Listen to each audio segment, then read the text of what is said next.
is Simon. Hi.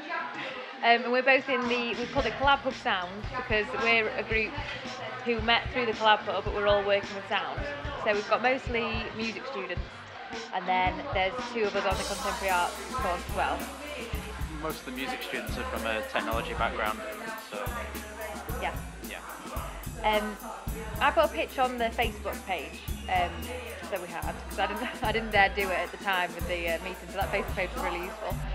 But and I just was talking about, I want to start working with sound in my own practice, but I don't have a lot of technological know-how or anything behind me, whereas these guys have so much. So that was the first good point. But I kind of put the pitch out about this idea of sound sculpture and just building through multiple sounds and taking them out of their context and just seeing what would happen. And this has now kind of developed into this archive that we build with each time we meet up. We have like a studio session, don't we? Yeah, we all get together into one of the electronic music studios at the university, and there we record whatever objects that we happen to have brought along that we find interesting. We've had like hair straighteners turning on, this fantastic little clicking sound. We've had somebody getting slapped in the face. We've had lighters. Just like really, we kind of go for the more smaller sounds so that when you do listen to them, they're much harder to kind of associate with anything, because that's what we're looking at. They're kind of the listening experience and how that's just like is really strongly linked to your memory or knowledge and imagination. How we can maybe distort that and twist it and just play around with it. So kind of the basics of what we've been doing. Yeah, we've also been looking at ways of how we can deliver that to people.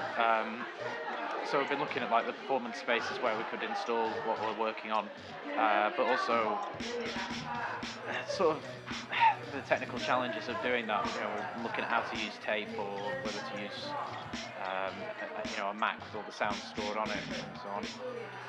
Yeah, we're looking at sound installations really, I think, is kind of how we'd like to exhibit this archive that we've been building. But yeah, it's just playing around really, just experimenting at the minute. The next step is to start, picking little bits out of this archive and start bringing them together as something a bit more whole rather than just a collection of lots of different bits. It's been kind of evolving with each time. It's not just really benefited this one project we're working on, it's benefited quite a lot of projects that I've personally been doing outside of uni as well as in uni. The fact that we're looking at venues that we can install stuff in, or like I said before, with the technological side of it, where we're looking at different ways of implementing how we would deliver sounds, it's kind of benefited everything we're doing, not just this one thing. Yeah, no, we can take it, we all meet together, but then I think when we all go off, we take it with us, don't we? Like, I know it's helped with my practice because of all the different practitioners I've been shown through working with everybody else in the group. It's beneficial, isn't it?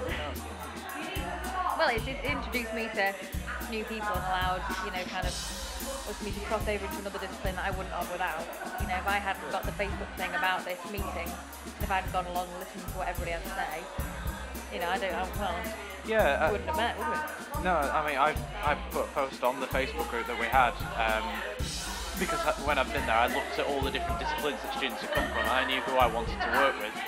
So it was great to actually have that opportunity, because that rarely exists at university.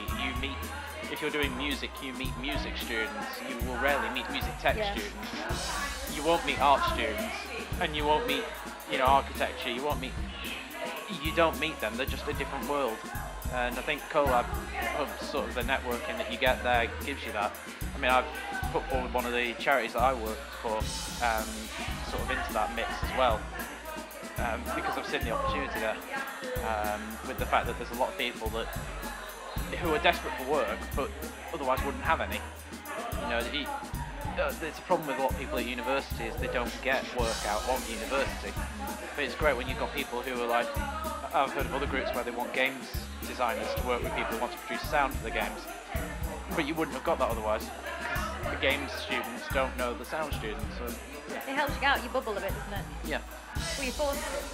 If you see somebody who's got a good idea, then you want to go off and work with them. Yeah. I wouldn't have seen any of these good ideas without seeing the pitches, seeing the face-to-face, meeting up.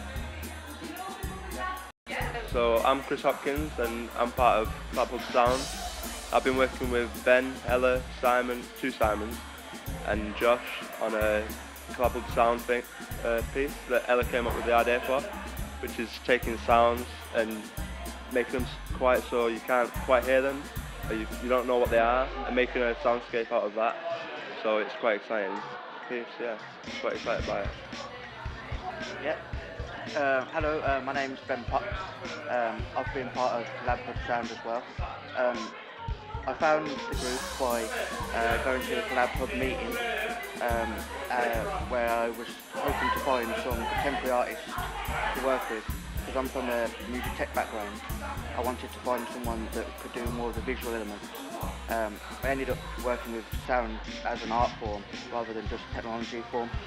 Well, definitely, I wouldn't have met quite a lot of people on the course, around uni, if I'd not through Collabhub, you know. So it's quite good. It's good for making friends to start, you know, even without any collaboration. You can meet people who are interested in similar ideas and similar projects and starting something exciting and new. So yeah, it was good for that. And we met Ella through this Collabhub, and it was just developed from there really. So I've got other ideas as well, but they've not quite developed yet, but I mean, I'm sure they will do. Plenty of time. Yeah, there's plenty of time, you know. So, yeah, I'm quite excited about it. I think he's covered it all. Do a dance. I am Simon Carpenter. I don't have any specific role. I know how to do sound stuff, and so I've recorded. You know, I know how to do the recording and that sort of thing, but I'm not like a sort of PR guy or anything. You know. Well, in the sense that I would never have done it had the Collabhub network not existed. It was, you know, I saw. I think it was Ella who put up the post. Ella put up a post and just said, "I want people to do this," you know, and I was like, "Yeah," because I liked the idea and I found it interesting, and I sort of find the idea interesting, but I hadn't even considered saying, "Do you want to do this?" You know, so you know, the idea of just sort of doing something artistic and in that sense, you know, it's very much like the idea, and so without Collabhub would not have happened. I love Condoleezza Rice. Her foreign policy is quite amazing. I'm Josh Williams and I don't have a specific role. It's been thought-provoking.